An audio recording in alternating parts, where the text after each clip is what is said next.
Welcome back everyone to my Let's Play of Final Fantasy III for the Nintendo Famicom system. It's time for us to free the remaining three Dark Warriors. We freed the one in the northeast corner from the two-headed dragon, the Fire Crystal. Now we got three more. We're going to head in basically a clockwise direction here. So, all the crystal layouts are basically the same. We basically have one big room that's going to have a chest in it that has a ribbon guarded by a Xande clone. And then there's going to be another staircase that leads into the crystal room. So, the enemies in the northeast are the same as the ones in the northwest, and the southeast are the same as in the southwest. So, we got two new enemies you can find in here. The first one is the Garm, which is the three-headed dog up there in the upper left corner. We already ran into the Thors back in the circus tower, the crystal tower. So, hopefully, like I said, once we get rid of these enemies in here, we'll be able to just cut out all the other fights in the other areas, because we already ran into all the enemies in the northeast section, so that we got all the enemies in the northwest as well. So here we got the Queen Skilla. We had the Skilla boss where we got the Elder Staff from. I looked up what the Skilla was. Skilla is from Greek mythology.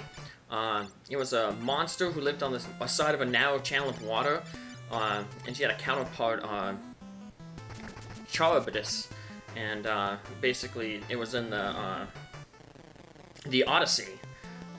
Odysseus and his crew encountered Skilla. It's a six-headed monster that ate sailors, so he went on her side because he figured it'd be better to lose 6 sailors than potentially get sucked into the whirlpool of Charybdis. So better to lose 6 than potentially the entire crew. So, came from Greek mythology, so there we go. So we have this is that second Xande clone. Like I said, you should already have one ribbon if you went to the Forbidden Land Eureka. So you can only really have to get 3 of the ribbons here, but I'm going to get all 4 of them because, like I said, I'm doing a 100% playthrough. So, once again, the Xande clone fights just like Xande, Libras, or uses Meteor. Has half the hit points of Xande, a little less than half. This guy has 10,000, Xande had 21,000. So, I just want to try as offensively as possible to prevent him from casting that Meteor spell. So this one behaved pretty nicely. Used 2 rounds of Libra, so. And we got another ribbon.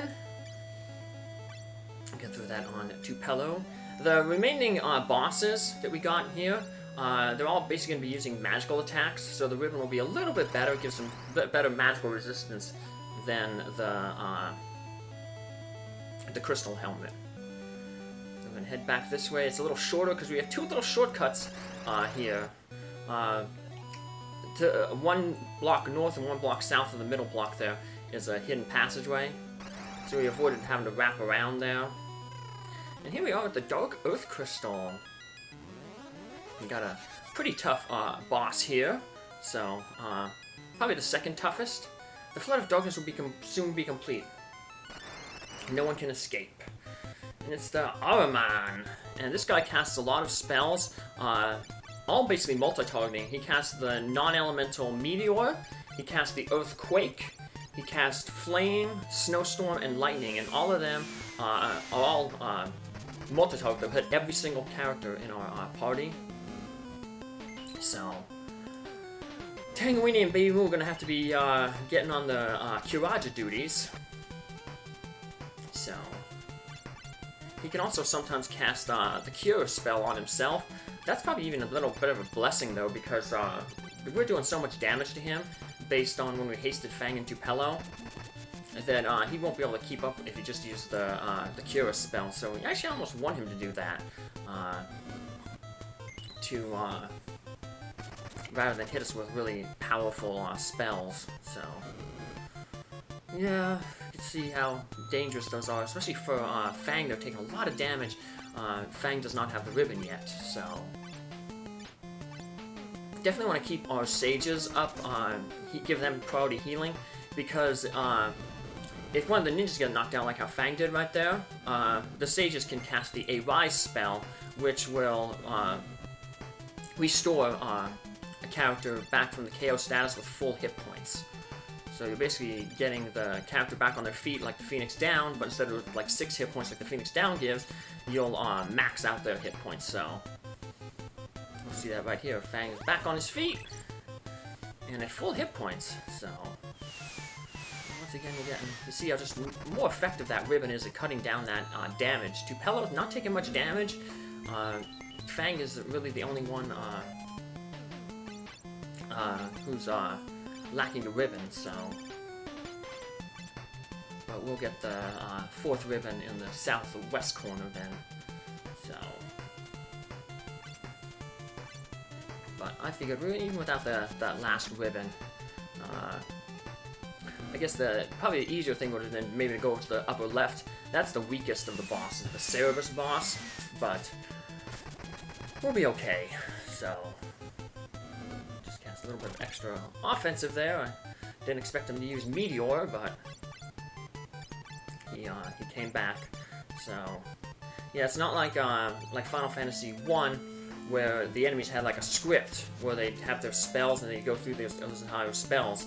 You know, he can use Meteor twice before he uses, the Snowstorm or Lightning ability. So, yeah, we just got unlucky there. He used the Meteor twice, but he's kind of an annoying boss. He'll make a reappearance in as kind of a boss monster in Final Fantasy 4. You have to fight him a kind of unique way. He doesn't do any damage to you in that fight, but he just casts like an instant death spell on everybody in your party. And then he fasts your party so that the counter goes down faster. So he's kind of tricky like that, so kind of a puzzle boss. You think, oh, he's not going to damage me at all, but that's because he's just hitting you all for like instant death. So it's just a race to defeat him or try to make that, if you're not going to be able to do enough damage, make sure that your characters aren't all defeated at the same time. The death spell is staggered, so somebody can revive them. So, well, we've taken out Eramon there and freed the second Dark Warrior. I am a Dark Warrior. The Overflow of Darkness will not only erase your light world, but it will erase my Dark World too. Everything will be reduced to the void. But with our combined forces, we can vanquish the Cloud of Darkness. And he's gonna take off. And Light Warriors, free the light from the darkness. Bring hope back to this world. Unfortunately, talking with these crystals, they don't restore all our hit points and spell charges. I guess that would make the game a little too easy. But like I said, we have plenty of spell charges here, plenty of elixirs to refill our spell charges. So, use our low-level spell charges first. That way, in battle, we can save the high-level spells, the Curaga and Curaja. So, now we ran into all the random encounters here in the southeast, so that means characters in the southwest is free too, as is the ones in the northwest. Like I said, the north have the same encounters, both sides, and then the south have the same encounters, so we only basically have the four more monsters left to encounter, new monsters. We've got the 2 remaining crystal bosses. Straight ahead, there's a palette swap for the 2-headed dragon, the twin dragon. And then we have the Cloud of Darkness, the final boss. So this is kind of like a tricky room, and all these things end in dead ends. It looks like dead ends, but actually these are hidden passages. So we just head down the beginning one, we head down to this one, and you just walk all the way over to the left, down. We saw that one ribbon there. We're going to grab that ribbon. And then we'll throw that on Fang, and all of our characters will have the ribbon headgear. Well, we'll still, like I said, we'll still get the other, the last one. So we'll have a 5th ribbon. Maybe we can mail it to, back into, time travel shenanigans and get it to the characters in Final Fantasy, 1. Well, Wibbly didn't need it for his playthrough because he was level 50 black belt, and black belts have really high magic resistance if you don't class change them into the monks. Yeah, that was like a bug. The black belts had magic, they gained 4 points to their magic resistance per level, but then when they class changed into a monk, they only gained 1. So it was It's kind of a messed up thing there. So actually the black belt never wanted to class change, where all the other classes wanted to class change. They all had a benefit to class changing. Except for the monk there, so, or the black belt to the monk. But yeah, the other party with Chip, Nichols, Bees, and Boat. I think Boat didn't get the ribbon because he had the Aegis shield and the dragon armor. Probing, so he was pretty much protecting against most things, so I'm a little scared. Some of these enemies can drop those, in the south sections, we have those Thor enemies, and they can drop high potions, so I'll just give you some high potions, so I don't potentially cause an overflow glitch. You've done well to come this far, but no more darkness will take over this world. And we have Echidna. So almost going from the strongest bosses to the weakest bosses. So Echidna is very similar to Araman in that she has quite a few hit-all spells. Not as many though as Araman. She'll mixes up those 3 elemental spells, the lightning, the snowstorm, and the fire, with single target flare, death, and breaker. So potentially more deadly spells, but they're single target deadly spells, death and breaker especially, because they basically take your character out one at a, right at a time. But luckily they have lower accuracy, so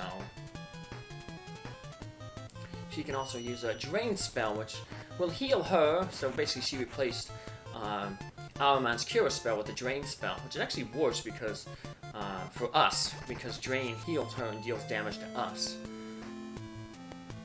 But same thing as always, we want to haste our 2 ninjas, Fang and Tupelo, and then Tangeweenie and Baby Moo will either be on healing duty if we get hit, and if not, if you get a good round like that where she just casts like Breaker and doesn't hurt anyone, we can get on the offensive then by summoning Bahamut.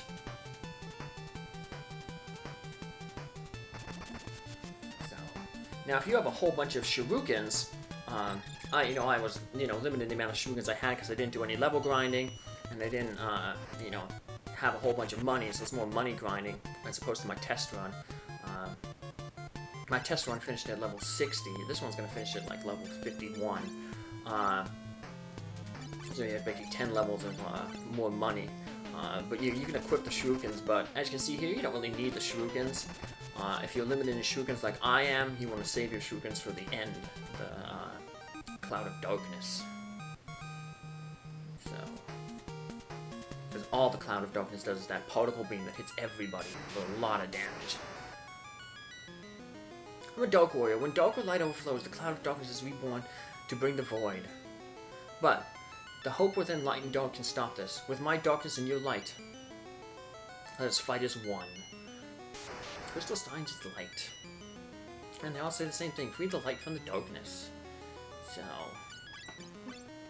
I think this was we had fire, then earth. I think this was the water crystal. And now all we have left is the wind in the upper left. And that is guarded by the weakest boss, the Cerebus, which is basically a power swap of that Garm enemy, the 3-headed dog. Cerebus is the dog that guarded the entrance to hell. 3-headed dog. We had some Cerebus in Ogre Battle, which is, I think, the game I was playing last year at this time. So, I started the year off with the Dog Island playthrough. I started that in December in honor of my dog, Buddy. Growing up with a family dog. So I did a playthrough, and then after that I think I started Ogre Battle. I'll have to go through and play that game again when I catch up on all these old games. Maybe do an evil playthrough, because I went through as like a good thing, get the best ending. That game has a bunch of different endings, so too many to really show off, but luckily there's a website that has like VG Endings, I think it's called. And all the different endings, so I did do a link to that. So yeah, I just went for the 100% best ending. So pretty much have to 100% that game to get the best ending. Well, the only thing you couldn't, you can't really 100% and get the best ending because there's one thing, one of the special characters, you either get the special character or get a special item. So, you need the special character for the best ending. And then there's also an evil character that you can't recruit. So getting that one evil character locks you into the worst ending. So, this is kind of just a little mazy section here. Got a bunch of winding passages to go through. And the enemies are the same here as the ones that we found in with the two-headed dragon. So the ninjas, the male and female ninjas, and then the sea monster. Yagamon, Shadow Master, and I forget the ninjas were called. But it's all good. We've seen them before. Just look at the last video. And here we have the final guardian, the Cerberus. You can't stop the flood of darkness. You'll die here. And Cerberus is the easiest of them. All Cerberus does is cast lightning just over and over again, and you can also see Cerberus has the least amount of hit points of all the bosses that we've encountered. So, Cerberus should go down pretty easily. That's all we're going to see from Cerberus. That pretty strong haste, that pretty strong lightning, but. Like I said, you can see exactly how much it does. A little over, 800 to 900 damage. So you can prepare adequately to heal that. It's not we don't have to worry about, a meteor coming out of nowhere and hitting us for, 2,000. So yeah, there's two different ways you can heal. We can try to do like multi-targeting healing, which will do less overall, but keeps everybody around the same. Or you can maybe like have one round have your sages cure themselves, and the next round they'll cure the ninjas, and then they alternate back and forth like that. So eventually everybody gets healed and put up to their full. So, but Cerberus doesn't look too imposing. The sprite looks kind of tiny compared to all the other bosses that we've fought. So, I guess it's fitting, like I said, being that he is kind of the weakest one. But, there's this guy, and then we'll free the final Dark Warrior. And like I said, you have to have all of the free all the Dark Warriors to be able to take on the Cloud of Darkness. I'll show what happens if you try to take on the Cloud of Darkness without freeing the Dark Warriors in the bonus episode. So, we'll get to see that little thing, but for right now, because we're going through the game regularly, I just want to go through it right. So here's the last Dark Warrior. I'm a Dark Warrior. I helped vanquish the Flood of Light 1,000 years ago. Light and darkness, two worlds keeping each other in balance. If one floods into the other, balance is lost and everything will cease to exist. The Void. This time, light is fading against the flood of darkness. Only you four, the Light Warriors, can stop this. I'll lend my power. We must prevent the Void. So we gotta save both worlds. Although the Dark World's pretty tiny. Not much to save in the Dark World, but maybe they, whatchamacallit, they need, like I said, to do a prequel to this. I heard, though, I think the Final Fantasy multiplayer game, Final Fantasy 14, I think which draws on like the legends of all the Final Fantasies. I've never played, I don't do any of those MMO games, but I think they said that in that expansion there's in one of the expansions they have, because they're always updating new content. I'm just showing off that little like spin around there. It's like two little dead ends that just wraps around each other. There's a quest where you climb up the tower and I think link up with the Dark Warriors from what I read. So I never got into those.